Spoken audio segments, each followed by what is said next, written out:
Hey guys, welcome to Outlaw Edge. Been real busy, haven't had a chance to do any videos. Figured I'd do just a quick dumb video for you guys to show you what I'm up to right now. Pulled Heidi's Jeep out. This is the motor out of her Jeep. She blew it up. Sorry about the glare. I took the paper and stuff off the windows because we got our car show coming up. But this is the Hemi out of her Jeep Commander. And this is the Hemi that I'm pulling out of another wrecked Jeep Commander. This one got hit by a moose, so the thing is totaled. It doesn't look like it on camera, but if you look at the body and stuff, it's all wiped out. But this motor runs and drives, transmission's good, everything works real good. This one I'm getting pulled out of here and they come out through the bottom because I had a couple people come in the shop and they were like, what are you doing? Well, these drop right out of the bottom. You pull the cross member, the transmission, motor, all your suspension, strut towers, everything, it drops right down out of the bottom. So I'm using the trolley to lift it up and getting this ripped out. And when I get ready to put it back in, I'll probably do some more footage or whatever, film some more. But today I'll have something cool on the lift and I'll film that also. So I just cleaned everything the other day, but you can see I got antifreeze and brake fluid and everything all over the shop floor. The shop's a mess again. All the parts for this stupid Jeep are everywhere.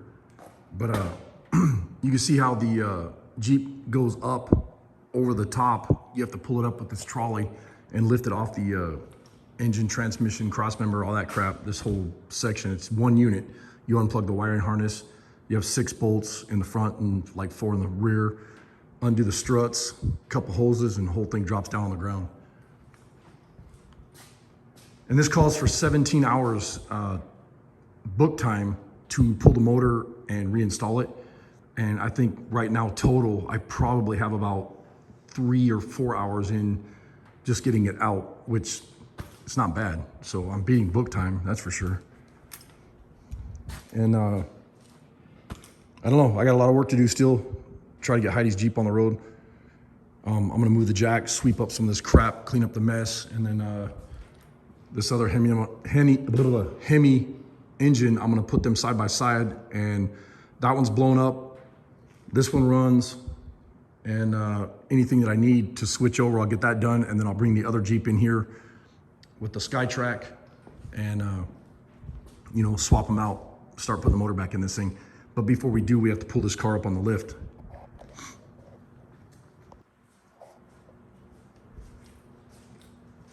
So the 56 showed up. Aaron's in here working on it right now, and there's a bunch of little spots. You gonna work on the doors and stuff today too? No. So I guess he's gonna mess around with there's like a power steering line right here that's leaking a little bit, and then there's a fuel line underneath the car that's giving him problems leaking. And it's like a 1/2-inch fuel line. He put a tank in it, so it's got a tank in the rear and then a tank here, like a little saddle tank for like reserve or whatever. But this one right here started leaking. But he's gonna go ahead and just replace the whole line. But this car is super clean, so I had to show you guys. And I know Terry from Coverman 66, he's gonna be jealous. It's a beautiful 56.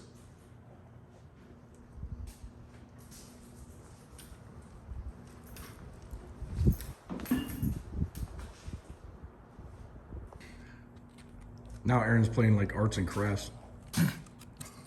Oh, I got a big shadow right there. What are you doing? Stock 56 exhaust sucks. I've never seen this stuff before. It's kind of cool.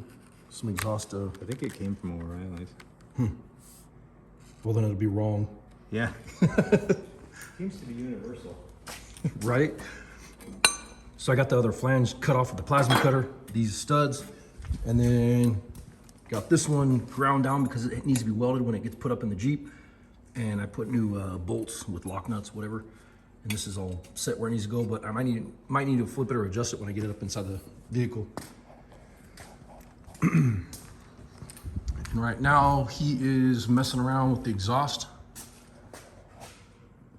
Right here above this one, it goes up higher. There's a exhaust flange he's doing on the 56.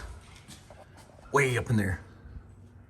Can't hardly even get to it, but it blew out the gasket. And then he's got some power steering lines to fix and a bunch of little things. Did you get that line changed already? Yep.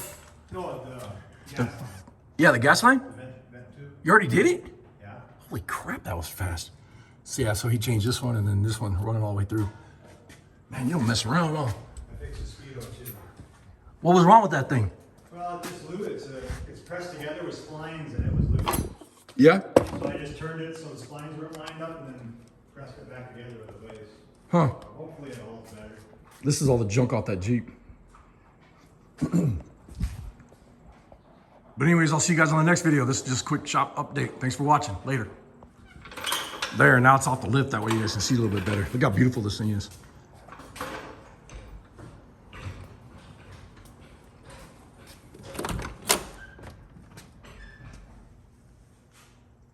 Most of that interior is all original. Really? Isn't that crazy? Just the carpeting has changed. Wow. Yeah, this thing's Original seat covers. awesome. Those are all the original seat covers? Yeah. Phew, that's crazy. And this is a 9-passenger, you said. Yep. So it's got a seat right here in the back that you can flip up. I love that dashboard too. The other thing I like is like what he was talking about with the where the gas door is, where you put gas in behind the taillight or whatever. Cool ass old car though. What motor's in this? 350? Yep. 700 R4 tranny? Yep. He did this thing right for his wife though, you know, just for a cruiser. AC and heat and everything. Turned out really nice.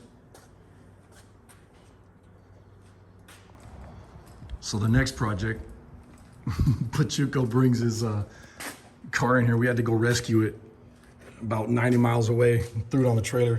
And he says he thinks the hub is bad. No, it's just a bearing. It's fine. You don't need bearings. How far did you drive it with the bearing like that? Only a couple miles. Yeah, my ass. Hey, I had to get somewhere since It's you like, weren't answering. that's the bearing right there. It's pouring out. You should smell it. It smells awful. And he's like, thank God I don't have smelling. Yeah, no kidding. You do kind of smell, but you don't have smell. Is that what you're saying? Pretty much. That thing is toast, bro. This lift is coming in handy though, huh? Oh yeah. It's gonna be nice. So this is the bearing we gotta change right here. Hopefully that's the right one. If it's not, we're If it's gonna from make it O'Reilly's, you know it's wrong. We'll make it. Harbor Freight press to the rescue. We just pressed it out. I think the bearing is usable. It's fine. It doesn't. I think it's usable. You just gotta re-put it back together. This thing like exploded. No way. Fuck It's all sakes. burned up. New bearing going in next.